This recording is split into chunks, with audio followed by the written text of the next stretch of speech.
Hello friends, आप लोग सब ठीक होंगे। घर में रहें, सतर्क रहें, बाहर ना निकले। बहुत से स्टूडेंट्स का कमेंट आता है कि हिंदी टाइपिंग पर वीडियोस बनाइए, मल्टीमीडिया पर वीडियोस बनाइए। ज़रूर बनेगा। आप लोग मेरे चैनल को लाइक सब्सक्राइब करें और बेल बटन ज़रूर दबाएं। जल्द ही आप लोग को सभी को वीडियोस मिलेगा। सबसे पहले है फर्स्ट जनरेशन कंप्यूटर कैसा था, क्या है और कैसे ये काम करता है। इसका एग्जाम्पल, इसका लैंग्वेज हम लोग एक एक करके समझते हैं।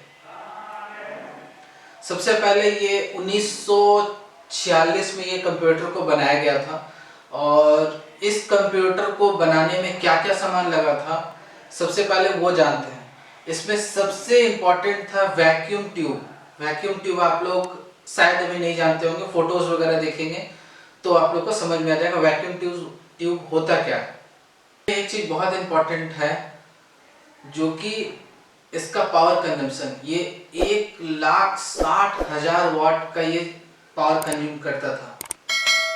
160 किलोवाट, जो कि बहुत बड़ा वाटेज है। और बहुत आप लोग समझ ही रहे होंगे, हम लोग का जो बल्ब रहता है, वो जो येलो बल्ब रहता है वो 100 वाट का रहता है, जो एलईडी बल्ब रहता है वो सब आपका 9 वाट का रहता है। वैसे ही इसमें 160 किलोवाट इस कंप्यूटर को चलाने के लिए लगता था। अब इसमें आते हैं कि हार्डवेयर क्या यूज हुआ। हार्डवेयर मीन्स आपको उस कंप्यूटर को चलाने के लिए क्या सामान लगाया गया। सबसे पहला था वैक्यूम ट्यूब।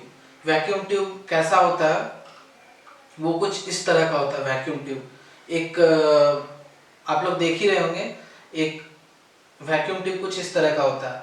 ऐसा ये 18,000 वैक्यूम ट्यूब इसमें लगाया गया था। एक फर्स्ट जनरेशन का कंप्यूटर को चलाने के लिए 18,000 वैक्यूम ट्यूब लगाया गया था।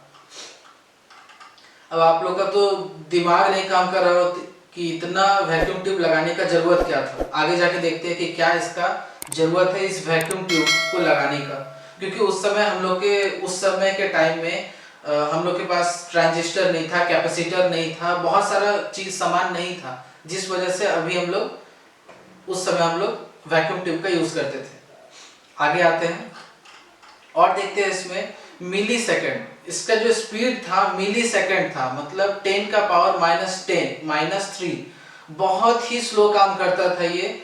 सपोज आप उसको अभी 1 टाइप किए हैं और 2 मिनट 4 मिनट के बाद वो वहां पर 1 टाइप होगा। वो भी आपको दिखेगा नहीं, वो आपको दिखेगा नहीं। कैसे इसमें काउंटिंग होता था वो अभी आपको बताया जाएगा। लैंग्वेज है इसका, स्पेस है इसका 40 फीट।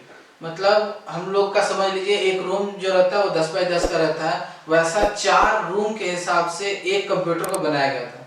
इतना बड़ा में तो हमको लगता है कि 4-5, हमको लगता है कि 4 वो गोदाम खोल लेंगे हम कंप्यूटर को रखने का, लैपटॉप को या कंप्यूटर को रखने का।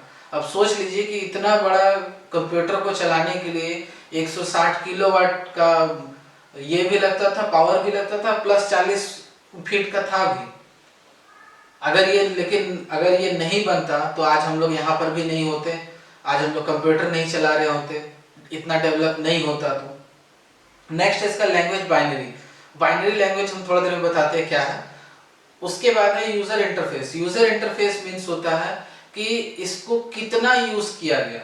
तो जाहिर सी बात है, इसको तो कोई इतना बड़ा इतना महंगा सामान कोई खरीदने वाला तो है नहीं, तो इसीलिए जिस वजह से इसको 0% दिया गया, कोई खरीदा भी नहीं। और इसमें सिर्फ और सिर्फ प्लस माइनस ही होता है, और वो भी कितना 2 डिजिट को जोड़ सकते हैं, मतलब 2 और 2 या फिर 1 डिजिट को जोड़ सकते हैं। मतलब 0 to 9 को हम लोग जोड़ सकते हैं, और जैसे हमको 22 जोड़ना है तो वो नहीं जोड़ पाएगा या माइनस नहीं कर पाएगा। इसका कंप्यूटर कैसा था, इस तरह का देखिए कंप्यूटर था। ये पूरा ही सिस्टम से चलाया जाता था, और इसमें भी कोई डिस्प्ले वगैरह नहीं था। इसमें आपको सारा चीज एक मैसेज के द्वारा, एक आपको सिग्नल के द्वारा पता चलता था कि 2 और 2 4 होता है, उसके द्वारा इसको पता लगाया जाता था। उसके बाद क्या है इसमें, इसका एग्जाम्पल है एनाइक है। ये फर्स्ट कंप्यूटर बना था एग्जाम्पल में इनाइक दिया हुआ है, और भी अलग अलग ब्रांड का बना था, जैसे UNIVCA, ये और भी एक, अब नेक्स्ट आगे जाके पता चलेगा IBM भी एक कंप्यूटर को बनाने लगा था। अब आते हैं बाइनरी। बाइनरी कोड क्या होता है? सब बाइनरी कोड जानना बहुत जरूरी है। आते हैं बाइनरी कोड।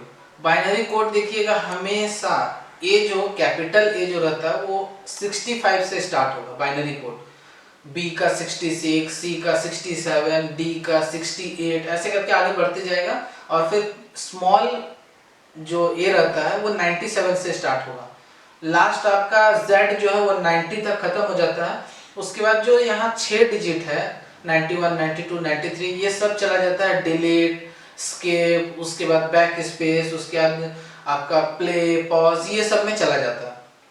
उसके बाद ए है 97 स्मॉल ए, बी है आपका 98, सी है आपका 99, डी है आपका 100, ऐसे करके आगे स्टेप बाय स्टेप बढ़ते जा रहा। तो इसमें हम लोग बाइनरी कोड कैसे, ये तो बाइनरी कोड हुआ, अब बाइनरी कोड कैसे इलेक्ट्रिक में दौड़ता था इसको जानना बहुत इंपॉर्टेंट है। तो सबसे पहले हम लोग 65 को 2 से डिवाइड किए। अब 2 से क्यों डिवाइड करते हैं ये भी जानना बहुत जरूरी है। 2 से इसलिए डिवाइड करते हैं, आप लोग देखे होंगे अधिकतर स्विच वगैरह में जब ऑन रहेगा तो वहां पर 1 लिखा हुआ रहेगा, और जब ऑफ रहेगा तो वहां 0 लिखा हुआ रहेगा। ऑन ऑफ जब आप करते हैं तो देखिएगा 0 1 0 1 लिखा हुआ रहता है, अधिकतर स्विचेस वगैरह में लिखा हुआ रहता है। नहीं तो हम लोग समझते भी हैं 0 मतलब ऑफ, 1 मतलब ऑन, इसका मीनिंग यही होता है।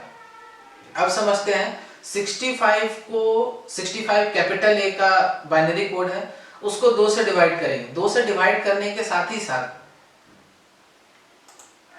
2 से डिवाइड करने के साथ ही साथ आपको क्या करना है, जो अगर राइट साइड में 65 को 2 से डिवाइड करना है, और राइट साइड में जो भी बच रहा, आपको 0 बच रहा या 1 बच रहा, जो भी बच रहा आपको लिखते जाना। तो सबसे पहले हम 2 से डिवाइड किए 32 को, 1 बचा। उसके बाद फिर 32 को डिवाइड किए 2 से, 16 बचा, यहाँ कुछ नहीं। फिर वैसे ही 8, यहाँ कुछ नहीं बचा, 4 कुछ नहीं बचा, 2 0, और यहाँ पर 1 0। अब इसको लिखा जाता है हमेशा ये उल्टा, ऐसे लिखा जाता है। जैसे हम लोग ऐसे लिखने वाले थे ना, इसको इस तरह करके लिखा जाता है। तो हम लोग लिखेंगे कैसे, 1 1 2 3 4 5 6, जैसे हम लोग लिखेंगे कैसे, 1 लिखे, उसके बाद 1 2 3 4 5, 5 0 लिखे, उसके बाद फिर 1 लिखे। अब आप लोगों को बाइनरी कोड जो बता दिया गया है, बी का 66 और सी का 67 है। ये दोनों को आप लोग को कमेंट में जरूर बताना है कि इसका रिजल्ट क्या निकल रहा है, ये जरूर बताइएगा आप लोग कमेंट में। हमको भी जानना जरूरी है कि आप लोग को समझ में आया कि नहीं आया। सिर्फ 66 को 2 से डिवाइड कर देना है। राइट साइड में जितना भी चीज आपको बच रहा है, या तो 0 या 1, उसको लिखना है, और उसको नीचे से लिखना है, नीचे से ऊपर करना है। और जितना आएगा आप लोग कमेंट में जरूर बताइएगा। आप लोग इलेक्ट्रिक में कैसे दौड़ा सकते हैं ये तो नहीं बता पाएंगे, लेकिन कमेंट में ये जरूर बताइए कि कितना डिजिट आया और कितना 0 आया, 1 0 आया या 0 1 आया, ये जरूर बताइएगा कमेंट में।